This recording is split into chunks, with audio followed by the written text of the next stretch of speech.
Buenas noches, queridos hermanos. Espero que me presten atención.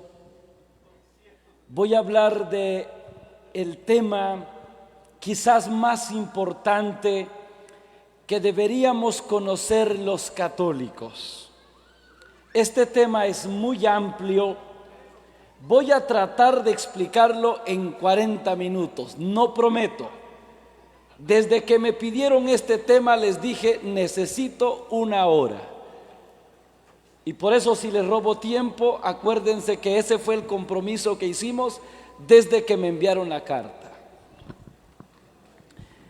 El tema del que voy a hablar es el tema de la verdadera iglesia de Cristo. ¿Cuántas iglesias fundó Cristo?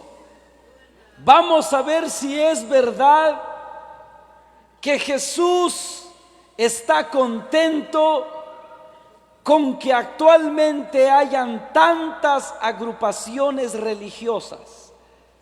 Para que se den una idea, solo en México existen más de 100,000 iglesias diferentes. Escúcheme bien, solo en México existen más de 100,000 iglesias diferentes. En Guatemala no sé cuántas iglesias diferentes existan, pero Centroamérica es la zona del mundo donde más se han multiplicado las sectas. Y Guatemala es uno de los países donde más católicos han dejado la iglesia. Y para que se den una idea de la gravedad que representa el problema de las sectas, le voy a dar dos datos. Primero, en todos los países de Centroamérica ya son más los protestantes que los católicos.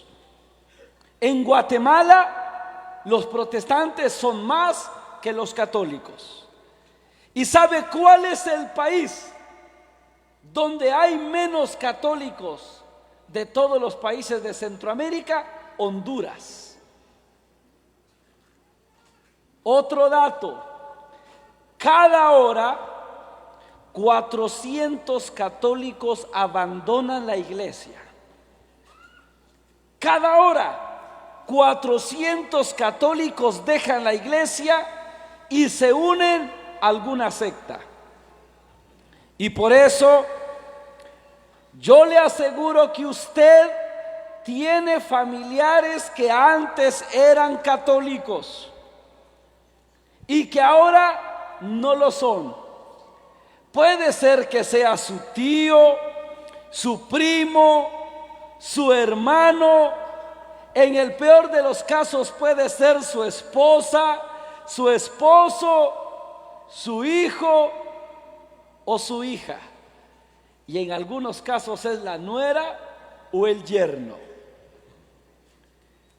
Pero es verdad que todos tenemos en nuestra familia a alguien que ha dejado la iglesia.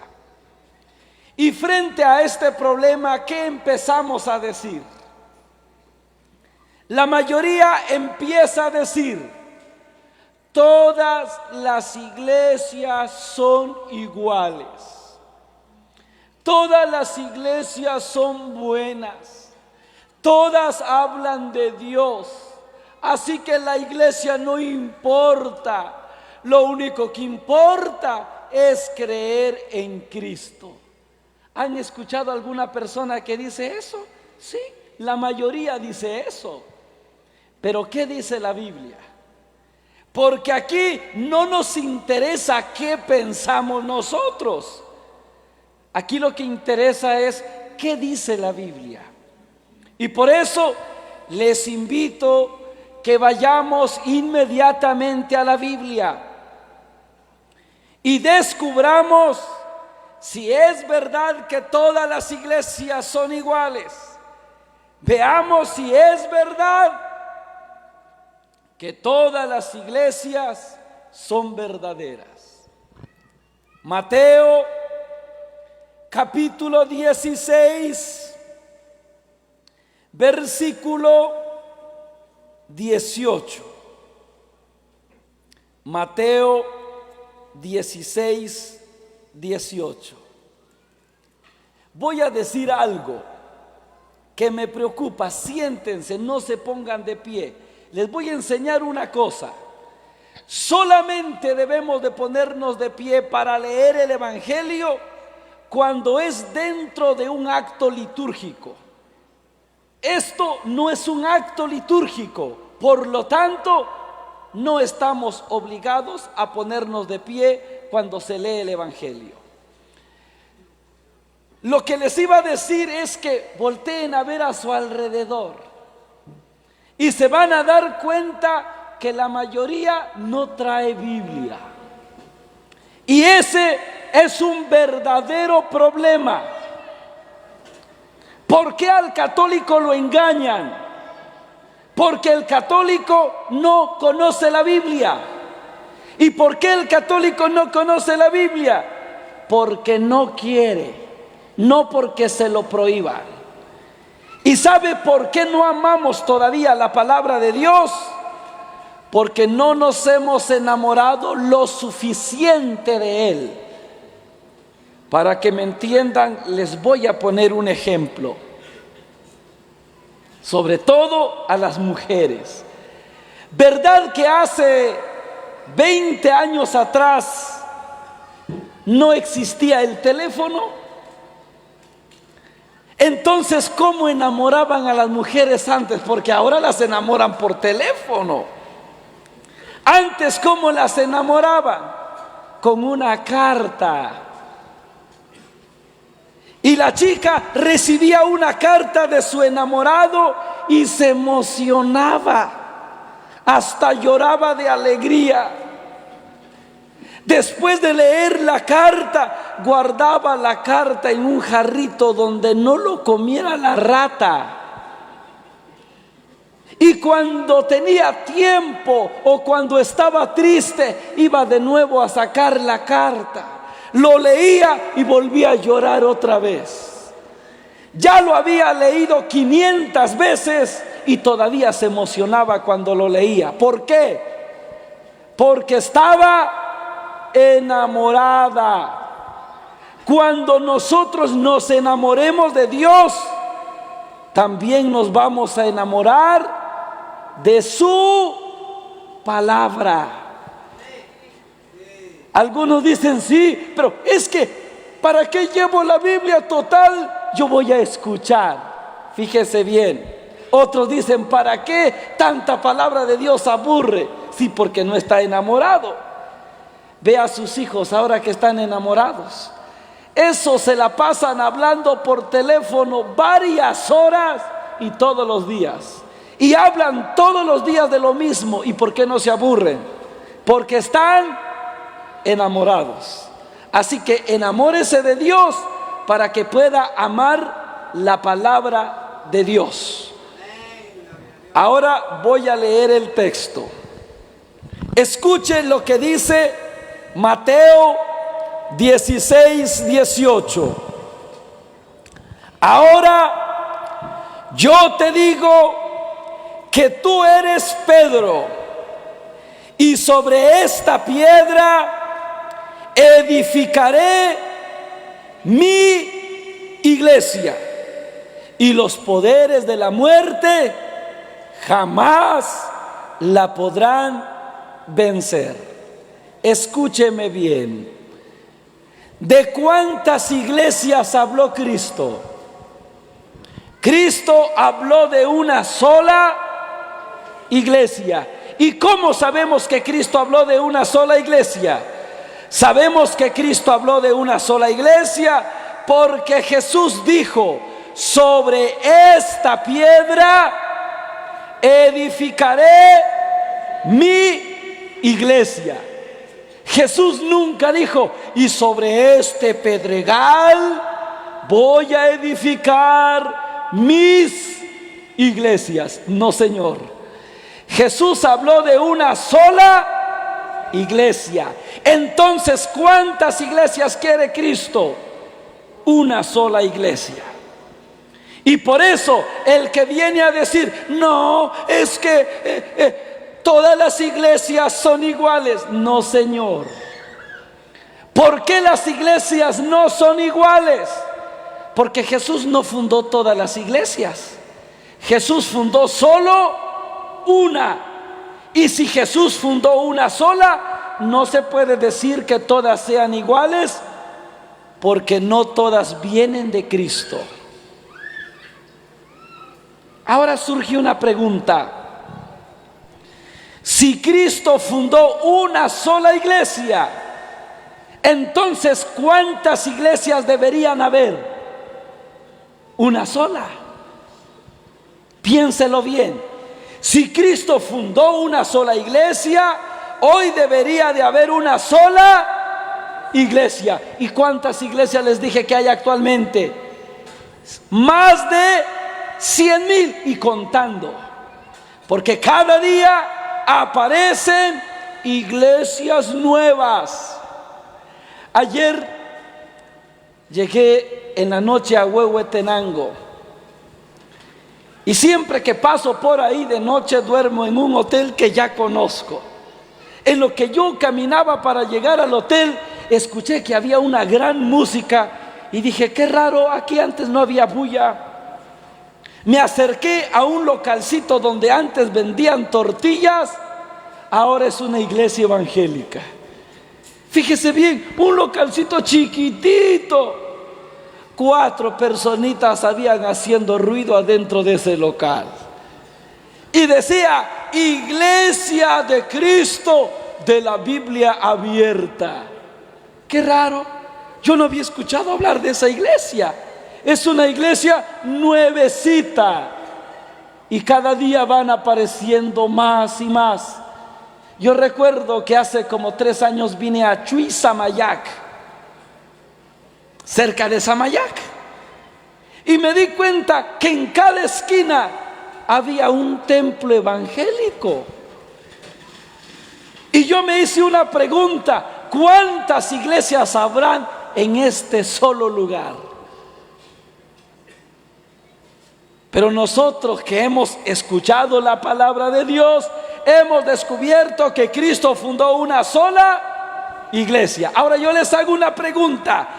Si Cristo fundó una sola iglesia, entonces ¿cuántas iglesias verdaderas hay? Una sola. Ahora surge otra pregunta. Si hay una sola iglesia verdadera, entonces ¿qué son las otras 100,000? Piénselo bien.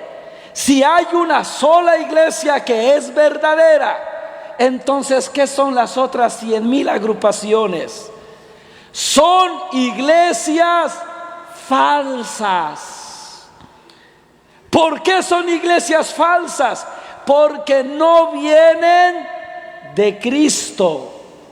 La única iglesia verdadera es aquella iglesia que viene de Cristo.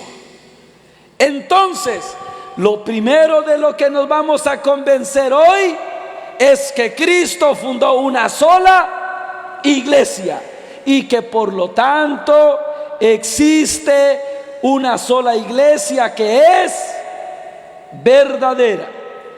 Y no se puede decir que todas las iglesias sean iguales. Y les voy a poner un ejemplo a las señoras.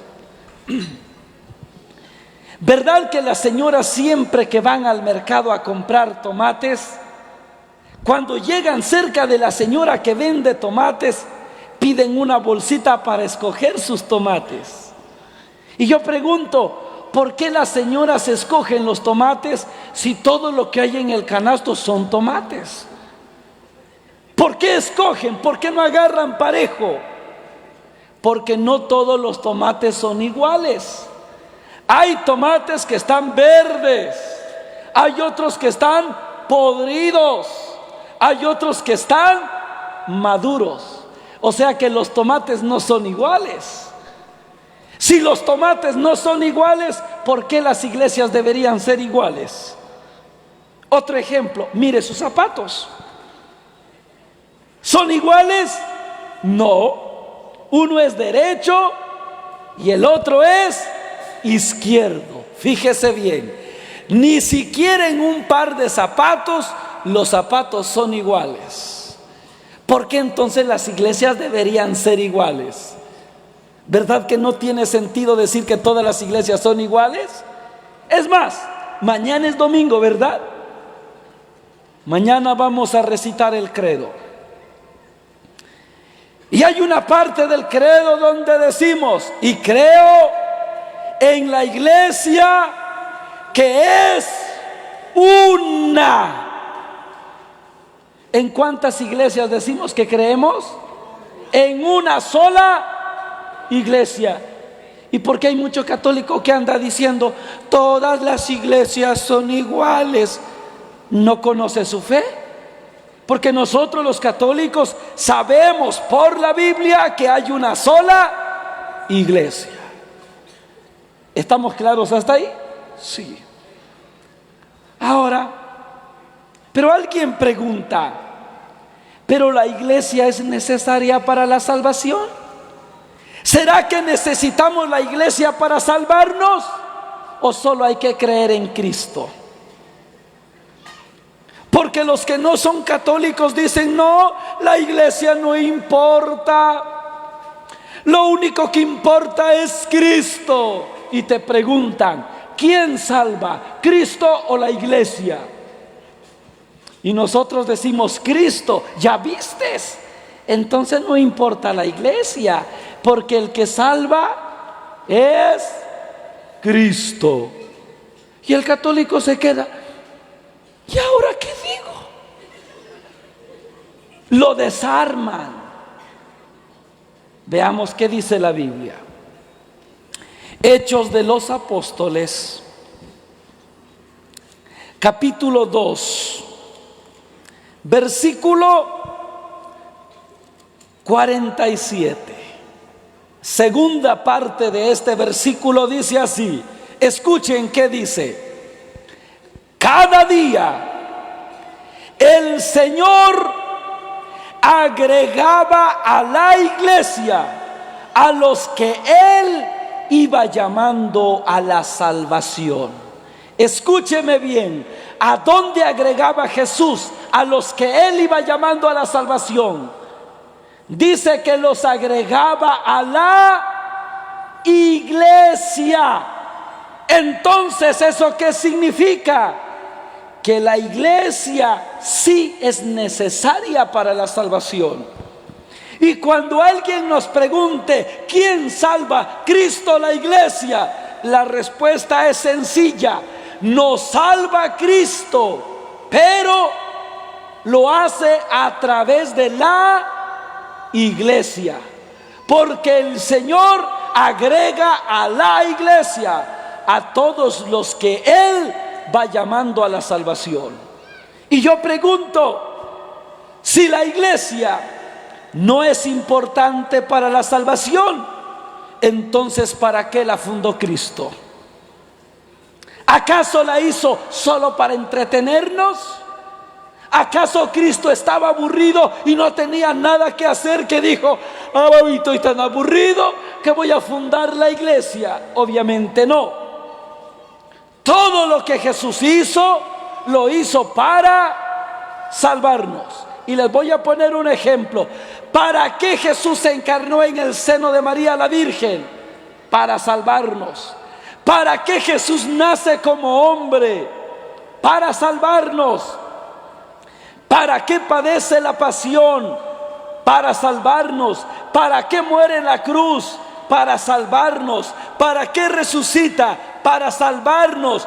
¿Para qué sube al cielo? Para salvarnos. ¿Para qué envía el Espíritu Santo? Para salvarnos. Entonces, ¿para qué fundó la iglesia?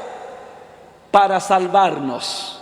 Porque todo lo que Jesús hace, lo hace para salvarnos.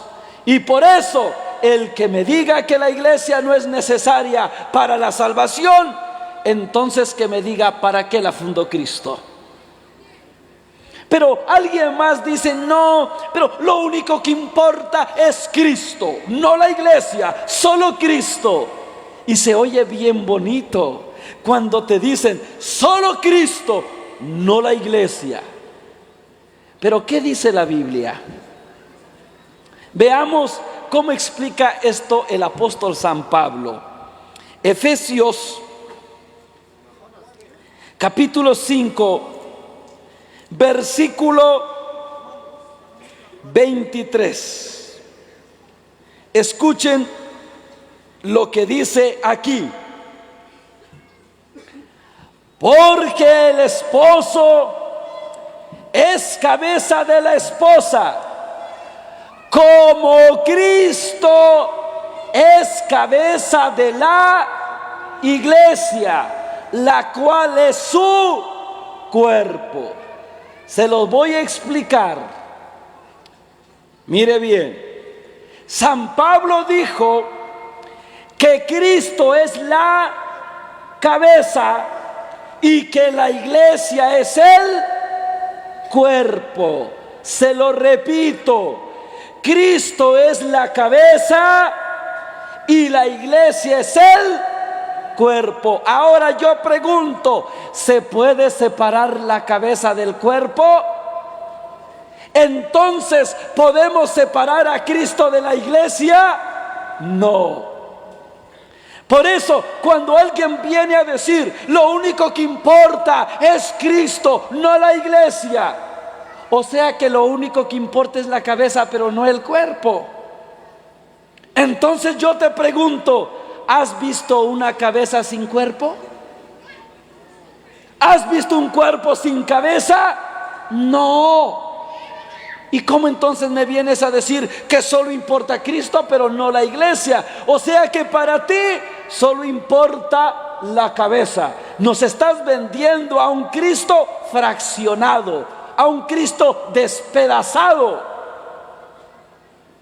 En cambio, los que son sinceros aman a Cristo y aman a la iglesia. Y ojo, para los que siguen pensando que todas las iglesias son iguales, fíjese bien.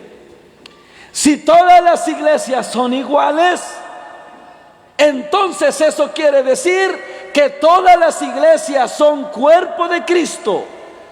Y si hay 100,000 iglesias, entonces Cristo tendría ¿cuántos cuerpos? 100,000 cuerpos. Una cabeza con 100,000 cuerpos. Imagínense que todos los que estamos aquí estuviéramos pegados a una sola cabeza. ¿Verdad que no tiene sentido decir que todas las iglesias son iguales?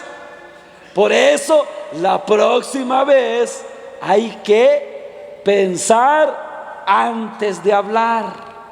Pero veamos qué más dice Pablo. Versículo 25, el mismo capítulo 5 de Efesios. Dice, maridos, amen a sus mujeres como Cristo amó a la iglesia. Fíjese bien. Ahora Pablo dice que Cristo es el esposo y que la iglesia es la esposa. Escúcheme bien. Cristo es el esposo y la iglesia es la esposa. Y cuando alguien dice, no, lo único que importa es Cristo, pero no la iglesia.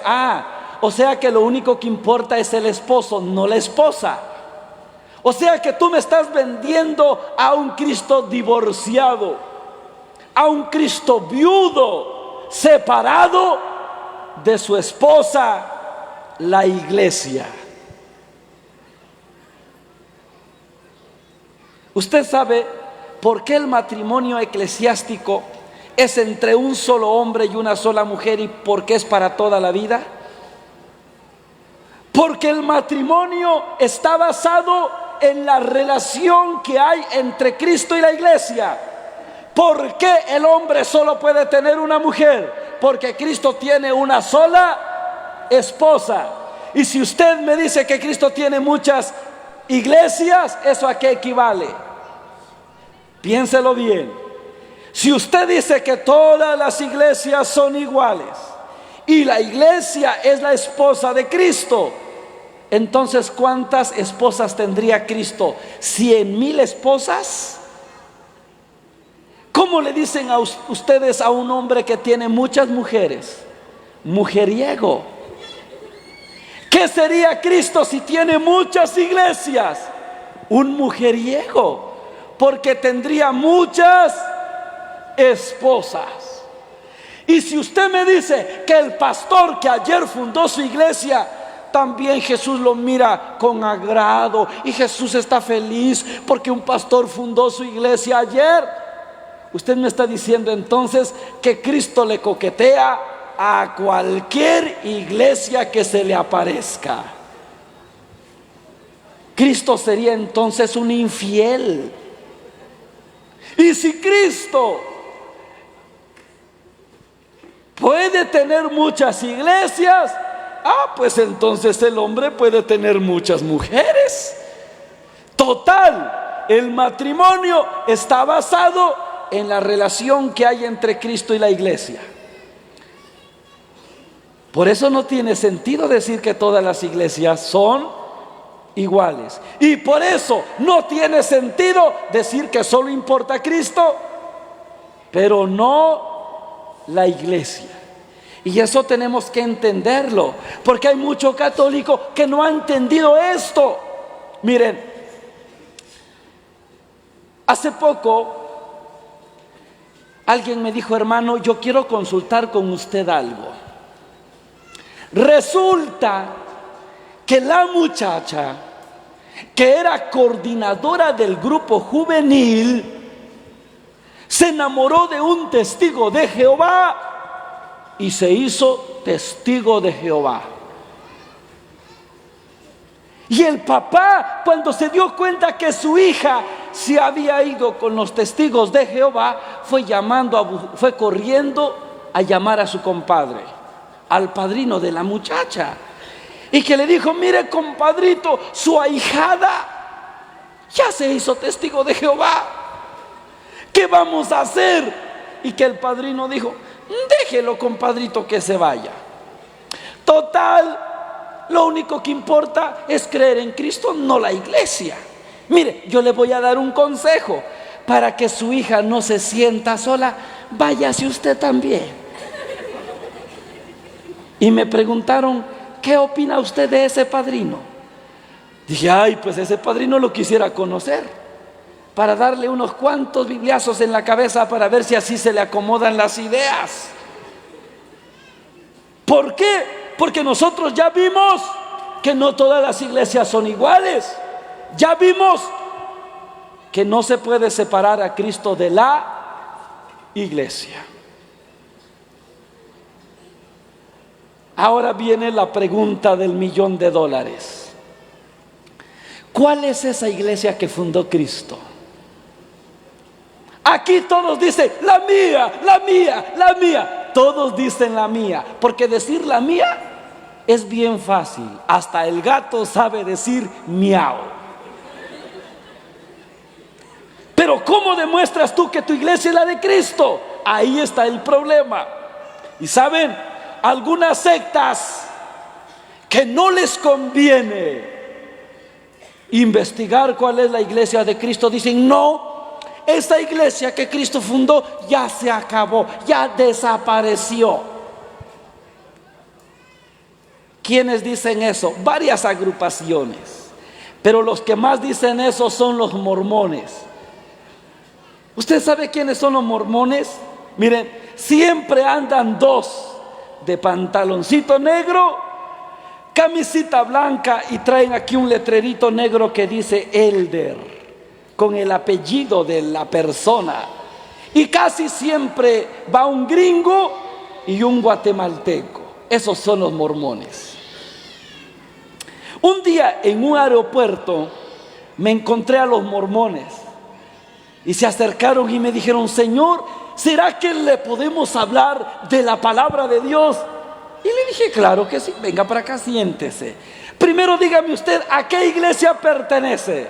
Y me dijeron, nosotros somos de la iglesia de Jesucristo de los santos de los últimos días. ¿Cómo así? La iglesia de Jesucristo de los santos de los últimos días. ¿Y por qué se llama de los últimos días? Y me dijeron, ¿acaso usted no sabía que la iglesia que Cristo fundó se corrompió cuando la iglesia cayó en apostasía después de la muerte del último apóstol? Y cuando la iglesia cayó en apostasía se acabó. Y luego vino el hermano José Smith en el año 1820 a restaurar la iglesia de Cristo. A ver, ¿tú me estás diciendo que la iglesia de Cristo se acabó? Y me dijo, sí. ¿Dónde está eso en la Biblia? Y me dijo, la verdad no sabría decirle. Entonces recordé Mateo 16:18. ¿Qué dijo Jesús cuando fundó la iglesia? Sobre esta piedra edificaré y los poderes de la muerte jamás la podrán vencer. Pregunto, ¿Jesús dijo que su iglesia iba a ser vencida? No. Y yo le dije al mormón, mira, aquí la Biblia dice que la iglesia de Cristo jamás será vencida. Así que ahora tengo una duda. Aquí alguien está mintiendo. ¿O nos mintió Cristo cuando nos dijo que la iglesia jamás será vencida? ¿O me mientes tú cuando me dices que la iglesia de Cristo se acabó? Dime, ¿quién miente? Y el mormón me dijo, no sé. ¿Usted qué piensa? Y le dije, pues yo pienso que el mentiroso eres tú. Porque Jesús no puede mentir. San Juan 14:6 dice que Jesús es el camino, la verdad y la vida. Él no miente. Además, en Mateo 28:20 Jesús dijo, yo estaré con ustedes todos los días hasta el fin del mundo. Si tú me dices que la iglesia de Cristo se acabó, ¿dónde estaba Cristo cuando su iglesia se acabó? ¿Acaso estaba dormido? ¿Se fue de vacaciones y el demonio aprovechó la ocasión? Y me dijo el mormón, la verdad es que no lo había pensado. Y casi le decía como Ludovico Peluche, ¿por qué no eres un mormón normal? Por eso, cuando alguien diga, no, la iglesia que fundó Cristo ya no existe. Claro que existe. Jesús dijo que esa iglesia jamás será vencida. Eso significa que la iglesia de Cristo nunca dejará de ser. Y si esa iglesia de Cristo existe hasta el día de hoy, ¿cuál es esa iglesia de Cristo? Algunos se atreven a decir que su iglesia es la iglesia de Cristo. Por ejemplo, todos los grupos que existen han buscado en la Biblia un texto que les ayude a decir que su iglesia es la iglesia de Cristo. Por ejemplo, los testigos de Jehová van de casa en casa, tocan nuestra puerta, salimos, buenos días, buenos días. Mire, nosotros somos los testigos de Jehová. Así. ¿Y dónde dice la Biblia que su iglesia es la de Cristo? Facilito. El testigo de Jehová va rapidito a Isaías 43:10. Ustedes son mis testigos. Es la expresión de Jehová. Escucha bien. Ustedes son mis testigos. Es la expresión de Jehová. Jesús dijo, ustedes son mis testigos. No dijo, ustedes son mis católicos. Ay, el católico dice, parece que tiene razón. Y no solo eso. Hechos capítulo 1 versículo 8, Jesús le dijo a sus discípulos, serán mis testigos en Jerusalén, en Judea, en Samaria y hasta los últimos rincones de la tierra. Serán mis testigos. No dijo serán mis católicos. Además, El Apocalipsis capítulo 1 versículo 5 dice que Cristo fue el primer testigo fiel y verdadero. No dice que haya sido el primer católico. Además, Hebreos capítulo 11 versículo 1 dice que hay una gran nube de testigos de Jehová. ¿Cómo se queda el católico después de que le dicen todo eso? Con la boca abierta. Y muchos se quedan con ganas de hacerse testigos de Jehová. Y uno que otro no se quedó con las ganas, se hizo testigo de Jehová. Se van los testigos de Jehová, llegan los adventistas del séptimo día. Nosotros somos la verdadera iglesia. Así, ¿y dónde lo dice la Biblia? Facilito. Génesis capítulo 2 versículo 1 al 3 dice que cuando Dios terminó de crear el cielo y la tierra, reposó el séptimo día, lo bendijo y lo hizo santo. ¿Qué día reposó Dios? El séptimo día. ¿Y qué día van los católicos a su iglesia? El domingo. Ahí está. Ustedes no obedecen a Dios porque Dios reposó el sábado y ustedes reposan el domingo, y los únicos que reposan el sábado somos nosotros, los adventistas del séptimo día.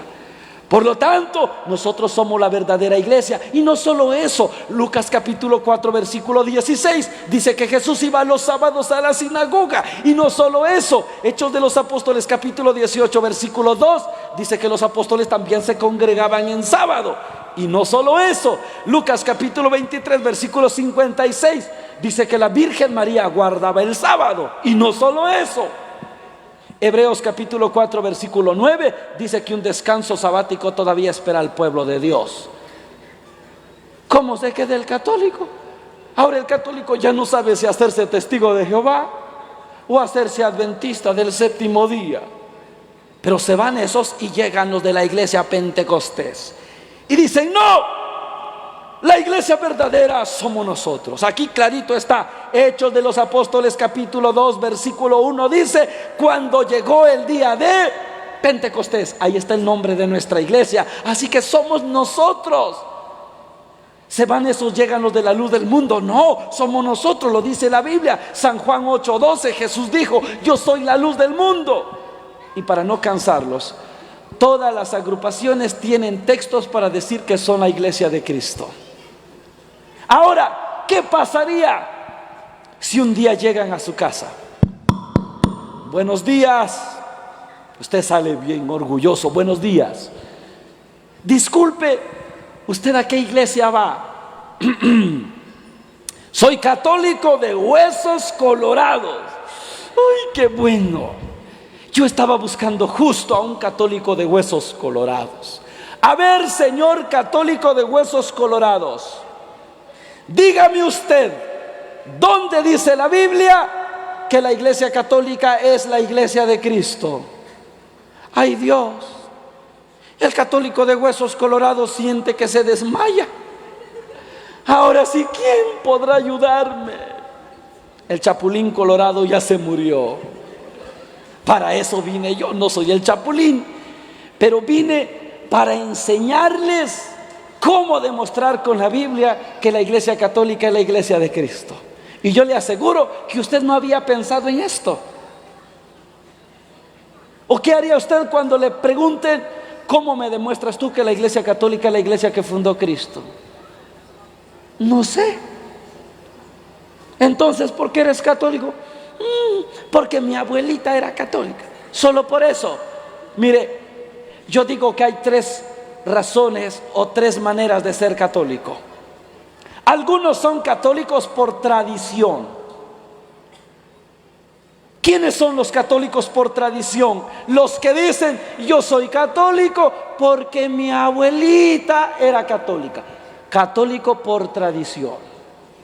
Hay católicos por emoción, que dicen: yo soy católico porque aquí me siento bien, aquí me la paso bien a gusto, por eso soy católico. El otro grupo son los católicos por convicción, que dicen: yo soy católico porque yo conozco la Biblia y yo te puedo demostrar lo que tú quieras. Miren, yo trabajaba en una empresa y conmigo trabajaba un pastor pentecostal la esposa del pastor Bautista, unos testigos de Jehová, unos de la iglesia Shaddai, y yo era el único católico. Nunca hablábamos de religión porque estábamos en el trabajo. Un día que no hubo trabajo, todos se pusieron a preguntarse: ¿de qué iglesia es usted? Ah, no, yo soy de la iglesia Bautista. Adelante, hermano, adelante. Y usted: no, yo soy de la iglesia Pentecostés. Adelante, hermano, adelante. Y por último me preguntaron a mí, que andaba sentado hasta por allá: Dimas, ¿y tú a qué iglesia vas? Y le dije: yo soy católico por gracia de Dios. Y la señora, que era testigo de Jehová, se levantó de su silla y me vino a ver en la cara así de cerca y me dijo: tan inteligente que te mirabas. O sea que en pocas palabras me estaba diciendo que yo era católico por tonto, por ignorante. Y le dije: perdóneme, pero si usted cree que yo soy católico por ignorante, déjeme decirle que eso no es verdad. Yo soy católico por convicción, y lo que quiera se lo demuestro con la Biblia. Y le dije: saque su Biblia. Y me dijo: no traigo. Pues mañana traiga. Trajo su... No, se me olvidó. Al otro día mejor yo llevé su Biblia. Y le dije: mire, esta es Biblia de los testigos de Jehová, y yo le voy a demostrar por qué soy católico. Ahora les voy a hablar a ustedes de esas razones que yo tengo para ser católico. Obviamente el tiempo no me va a dar.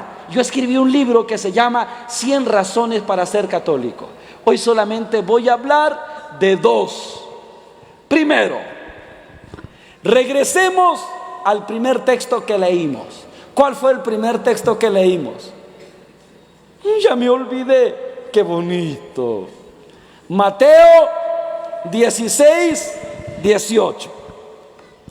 Mire, vamos a leer ahora no solo el 18, sino también el versículo 19, porque vamos a descubrir así cuál es la iglesia que viene de Cristo. Dice así: ahora yo te digo que tú eres Pedro, y sobre esta piedra edificaré mi iglesia, y los poderes de la muerte jamás la podrán vencer. Versículo 19: a ti te daré las llaves del reino de los cielos. Escúcheme bien, nos detengamos un ratito ahí.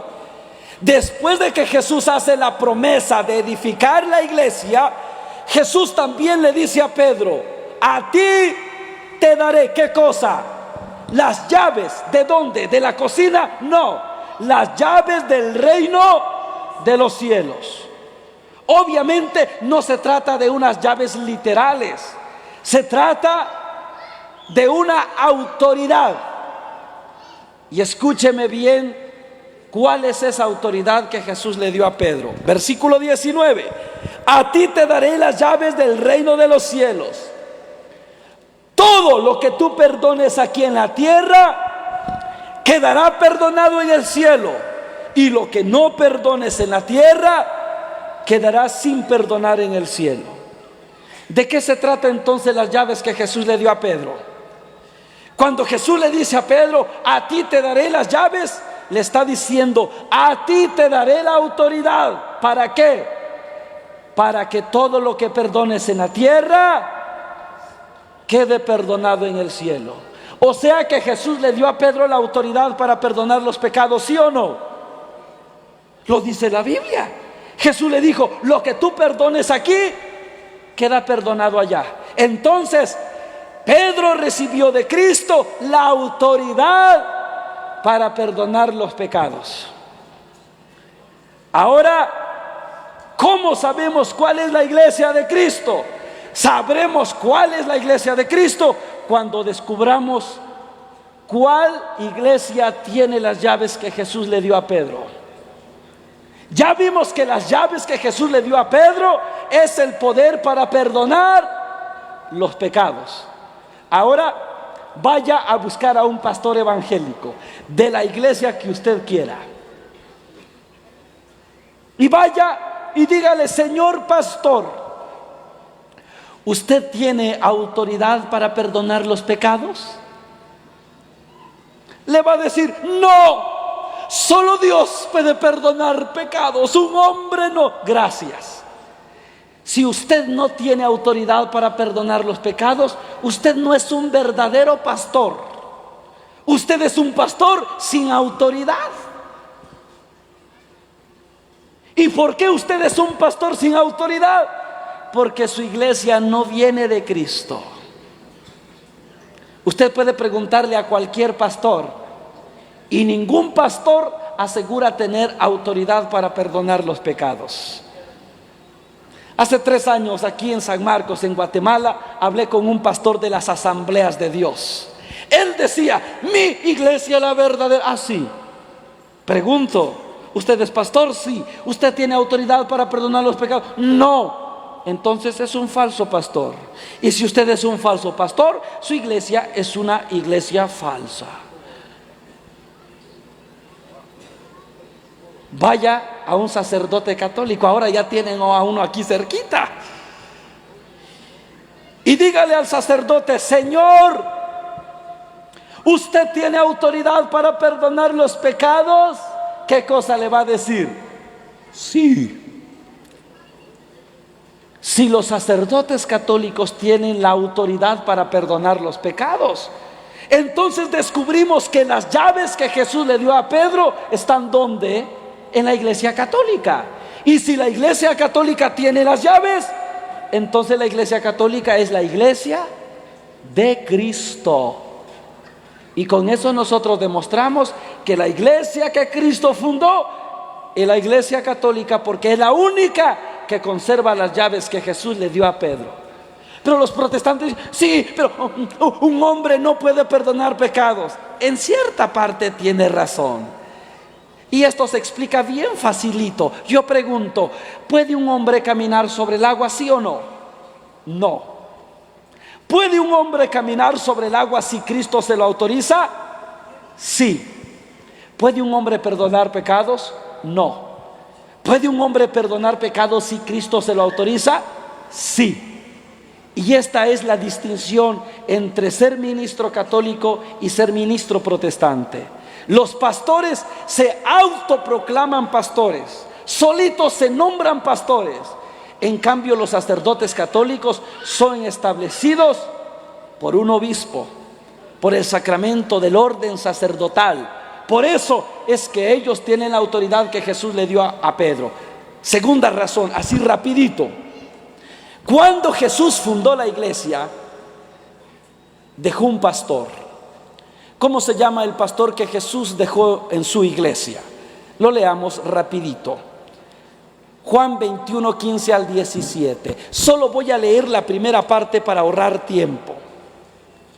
Juan 21, 15 al 17. Dice así: terminando de comer, Jesús le preguntó a Pedro: Simón, hijo de Juan, ¿me amas más que estos? Pedro contestó: sí, Señor, tú sabes que te quiero. Entonces Jesús le dijo: cuida mis ovejas. Escúcheme bien. Jesús le dijo a Pedro: cuida mis ovejas. ¿Cómo se llama la persona que cuida ovejas? Pastor. Y si Jesús le dice a Pedro: cuida mis ovejas, es porque Jesús está nombrando a Pedro como el pastor de su iglesia. Y escúcheme bien, Jesús le dice a Pedro: Pedro, cuida mis ovejas. Yo pregunto: ¿quiénes son las ovejas de Cristo? Nosotros. Y si nosotros somos las ovejas de Cristo, ¿quién es el encargado de cuidarnos? Pedro. Porque Jesús le dijo a Pedro: Pedro, cuida mis ovejas. Y por eso este texto, como me encanta leérselo a los que no son católicos. Les pregunto: ¿eres oveja de Cristo? Y me dicen: sí. Entonces aceptas a Pedro como pastor, y me dicen: no. Ahí está, no eres oveja de Cristo. Y si eres oveja de Cristo, eres una oveja rebelde. ¿Y eso qué tiene que ver con que la iglesia católica es la iglesia de Cristo? Sencillo, se lo explico. Pedro, que fue el primer pastor de la iglesia de Cristo, murió en el año 67. Cuando Pedro murió, la iglesia nombró a Lino en su lugar. Cuando Lino murió, la iglesia nombró a Cleto. Cuando Cleto se murió, quedó Clemente, después Evaristo, después Sixto, y sucesivamente. Hasta el día de hoy, el que ocupa el lugar de Pedro es el Papa Francisco. Y escúcheme bien, desde que Jesús nombró a Pedro hasta el Papa Francisco, han pasado 266 jefes de la iglesia. Y con eso nosotros comprobamos que la iglesia católica es la única que viene de Cristo, porque es la única que puede demostrar la lista de sus pastores desde Pedro hasta el día de hoy. Las demás agrupaciones no pueden hacer eso. Y usted puede hacer una cuenta regresiva. ¿Quién estaba antes del Papa Francisco? Benedicto XVI. ¿Quién estaba antes de Benedicto XVI? Juan Pablo II. ¿Quién estaba antes de Juan Pablo II? Juan Pablo I. ¿Quién estaba antes de Juan Pablo I? Paulo VI. ¿Quién estaba antes de Paulo VI? Juan XXIII. Y podemos regresar y descubrimos que el Papa es el legítimo sucesor del apóstol Pedro. Y con eso nosotros descubrimos que la iglesia católica es la iglesia de Cristo. ¿Y de dónde vienen las otras iglesias? Las otras iglesias fueron fundadas por los hombres. Sabemos dónde, cuándo y quién. Testigos de Jehová los fundó Carlos Russell, año 1872, Estados Unidos. Iglesia Pentecostés se fundó en el año 1907 en Estados Unidos. Su fundador se llama William. Adventista del Séptimo Día, Estados Unidos, Elena G. de White, año 1862. Los mormones, Estados Unidos, año 1830, José Smith. Todas las iglesias que existen actualmente fueron fundadas por los hombres. Les pongo un ejemplo y me voy. Usted hoy tiene que decidir dónde quiere estar, en la iglesia de Cristo o en la iglesia de un hombre. Y yo pregunto, ¿es lo mismo estar en la iglesia de Cristo que estar en la iglesia de un hombre? No. Y para que me entienda, le pongo este ejemplo del padre Juan Rivas. Digo quién pone el ejemplo, por si alguien se enoja, le reclama al padre Juan Rivas. El padre Juan Rivas dice: la iglesia católica la fundó Cristo. El fundador de la iglesia católica murió, pero al tercer día resucitó, subió al cielo y ahora está sentado a la derecha del Padre. Los fundadores de las sectas también murieron, pero no resucitaron. A ellos se lo comieron los gusanos. Y el padre Juan Rivas pregunta: ¿en la iglesia de quién quieres estar? ¿En la iglesia de aquel que murió y resucitó, o en la iglesia de aquel que murió y se lo comieron los gusanos? Yo no sé usted, pero yo quiero estar en la iglesia de aquel que murió y resucitó. Por eso soy católico, por eso quiero seguir siendo católico, y por eso quiero morir siendo católico, porque yo quiero vivir y morir en la iglesia de aquel que murió y resucitó. Y por eso no me voy de aquí, ni siquiera cargado. Muchas gracias por su atención. Que Dios les bendiga. Si Dios lo permite, nos veremos otro día. Y si no, nos vemos allá arriba con San Pedro. A quienes les interese esta enseñanza de manera completa, les ofrezco una memoria USB. En esta memoria hay 50 predicaciones de su servidor en video, para que usted vaya a su casa, lo ponga en la televisión y se ponga a conocer su fe. Tiene un regalo extra, tiene 700 alabanzas católicas, para que en nuestra casa aprendamos a escuchar música cristiana católica. Y tengo unos libros que les puede interesar. Este libro se llama Pelea por tu familia, para todos los que tienen problemas en su familia y quieren aprender a resolver los problemas. En este libro van a encontrar ideas. Tengo también un libro que se llama Padres según la voluntad de Dios. Cómo educar a nuestros hijos según la voluntad de Dios, para que mañana sean hombres y mujeres de bien. Si a alguien les interesa algunas de estas cositas, voy a estar sentado por ahí. Muchas gracias.